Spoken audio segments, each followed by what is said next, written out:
जोगी अल्लाह दा जानी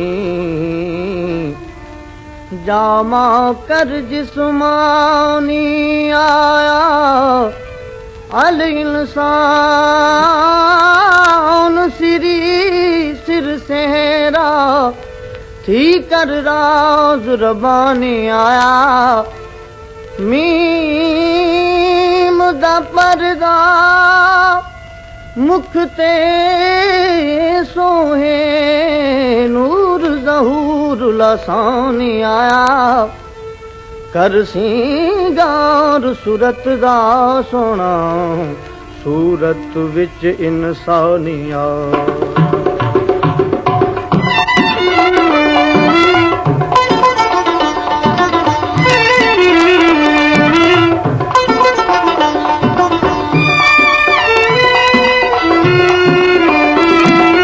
महबूब मेरा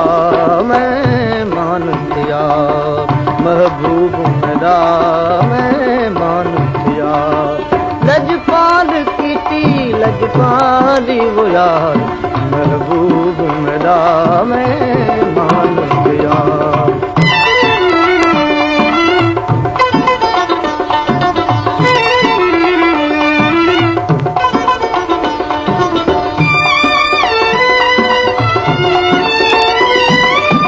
कुर्ब किते कुर्बदार आया मैंने घर मैडा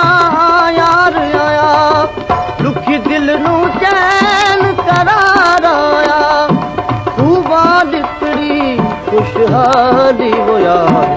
महबूब मेरा मेहमान दिया लजपाल कीती लजपाली वो यार महबूब मेरा मेहमान दिया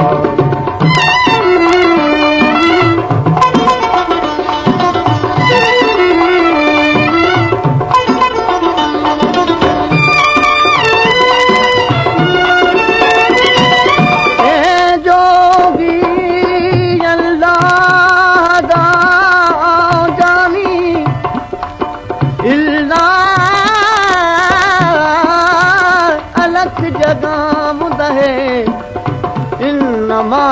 धर्मो ढे कमली राजू रंग रचाम दहे अना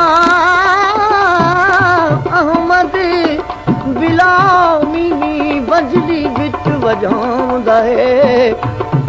कर सिंगार सूरत दा सोना लोकों आप लिखाम दहे दिल भर दी वहावा दीद थई अज असीरां दी ईद थई मोहब्बत दी माम मजीद थई वो मन मस्त बनी मतवाली वो यार महबूब मेरा मेहमान दिया महबूब मेरा मेहमान दिया लजपाल कीती लजपाली वो यार महबूब मेरा मेहमान दिया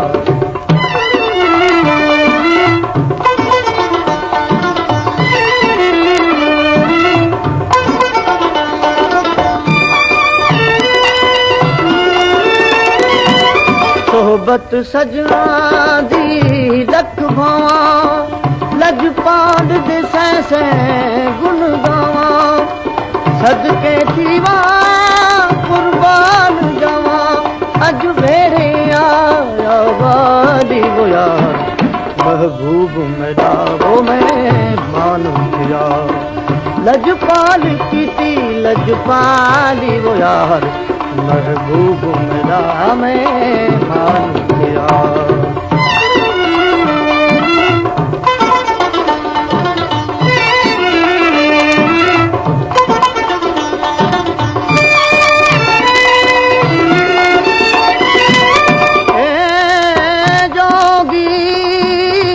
अल्लाह दा जानी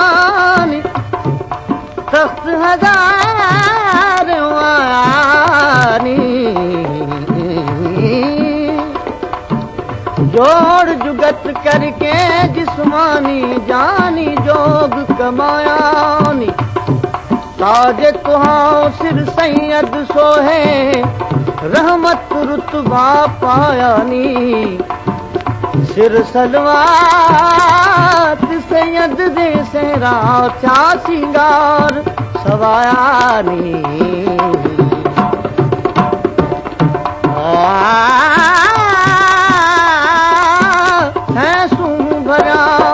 सरकार आया ऐसू भरिया सरकार आया दिल बरदा करण दीदार आया